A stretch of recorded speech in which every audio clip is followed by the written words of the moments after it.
Salat menurut bahasa doa. Kenapa doa dinamakan dengan salat? Karena saat berdoa itu kita tersambung kepada Allah. Karena itu kalau ingin cepat dikabulkan doanya, maka antara lisan dengan hati mesti nyambung. Jangan lisannya baca A, hatinya ke B. Kan? Doanya minta lulus ujian, tapi hatinya berpikir kredit cicilan, kan repot tuh.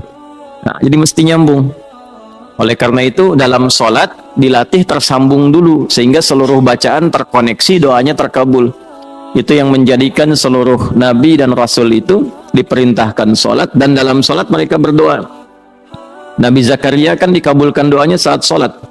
Hunalika da'a Zakaria rabbah qala rabbi habli min ladunka dzurriyyatan thayyibah innaka sami'ud du'a fanadathul malaikatu wa huwa qa'imun yusalli fil mihrab anna Allah yubashshiruka bi Yahya. Quran surah ketiga Ali Imran ayat 38 sampai 39. Ya, Nabi Musa itu saat menerima awal wahyu diperintahkan mengadu pada Allahnya lewat salat. Quran surah 20 ayat 14. Innani anallahu la ilaha illa ana fa'budni wa aqimis salata lidzikri. Nabi Isa itu baru lahir, perintah pertamanya itu salat. Ya. Quran surah ke-19 itu Maryam ayat 31 sampai dengan 33 itu. Wa ja'alani mubarakan aina ma kuntu wa awsani bis shalah. Nabi Ismail alaihissalam sampai mewasiatkan pada keluarganya supaya konsisten sholat agar terus terkoneksi dengan Allah. Saya selalu memberikan logika begini, kalau Anda itu punya koneksi dengan pejabat, aksesnya mudah kan? Ya, punya koneksi dengan DKM ini aksesnya mudah ke masjid tuh. Ya. Baik. Nah, punya koneksi dengan Allah apa yang sulit bagi Allah? Nah, Nabi Ismail alaihissalam itu mewanti-wanti keluarganya dan meminta, bahkan memerintahkan mereka konsisten menjaga sholat. Itu diabadikan di Al-Quran surah ke-19 Maryam di ayat ke-55. Wa kana ya'muru ahlahu bis-shalah. Dan adalah beliau itu kana kan bisa mengatakan begini di luar Al-Quran, wa amara ahlah. Tapi karena ada kana di situ bertemu mudhari'. Ya, kana bertemu dengan mudhari maknanya dua. Ya, yang pertama yadullu 'alal 'adah, menunjukkan pada kebiasaan. Jadi Nabi Ismail itu terbiasa meminta keluarganya mengingatkan supaya jaga sholat, jaga sholat.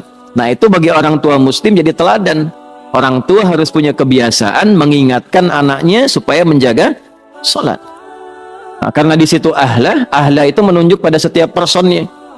Kan keluarga itu ada 4 dalam bahasa Arab. Ya, 1 ailatun, 2 usratun, 3 alun, 4 ahlun. Tuh. Ailatun sifat saling mendukung dari kata aul. Kalau sudah berkeluarga harus saling mendukung, mensupport, mendorong, membantu. Nah, jangan bertikai di lingkungan keluarga. Karena itu pertentangan, perselisihan, permusuhan di lingkungan keluarga itu diantara yang paling tidak disukai oleh Allah dan Rasulnya. Ya, silaturahim itu kan ayat keluarga di An-Nisa ayat pertama yang sering disatukan dalam 3 ayat kan dalam kesempatan Jumat itu. Ali Imran itu, kemudian An-Nisa, satu lagi di surat yang ke-33 Al-Ahzab di penghujungnya, kan? Yang di An-Nisa ayat pertama, ya ayyuhan nasu taqu rabbakumul ladzi khalaqakum min nafsin wahidah wa khalaqa minha zawjaha wa batha minhuma rijalan katsiran wa nisaa'a wattaqullaha alladzi tasaaluna bihi wal arham. Nah, jadi dan ulul arham itu kan yang pertama keluarga inti, menyambungkan arham, menyambungkan silah, ya, terkoneksi dengan kuat di antara bagian keluarga itu bagian dari ketakwaan. Mafhum mukhalafahnya Pak? Ya, mafhum mukhalafahnya pengertian terbaliknya memutus rahim, memutus hubungan kekeluargaan itu termasuk dari penyimpangan terhadap nilai takwa. Nah, itu mesti hati-hati. Karena itu wasiat para nabi itu sebelum meninggal itu menyatukan keluarganya dulu, bukan dalam masalah harta. Awas, hati-hati itu. Ya, ada 3 dosa bertumpuk diantaranya pada orang-orang yang rebutan warisan sampai tercerai-berai. Itu pelanggarannya 3 dan termasuk pada kategori dosa besar itu. Ya. rebutan warisan sampai bertengkar sampai memutus hubungan silaturahim. Karena itu orang tua dalam hidup satukan, ingatkan sholat, bahkan sebelum meninggal harus dipastikan itu. Ya, itu ada di Al-Quran surah kedua Al-Baqarah di ayat 132. Am kuntum syuhada'a idh hadara Ya'qub al-maut idh qala li banihi ma ta'buduna min ba'di qalu na'budu ilahaka wa ilaha abaika Ibrahim wa Ismail wa Ishaq ilahan wahida wa nahnu lahu muslimun.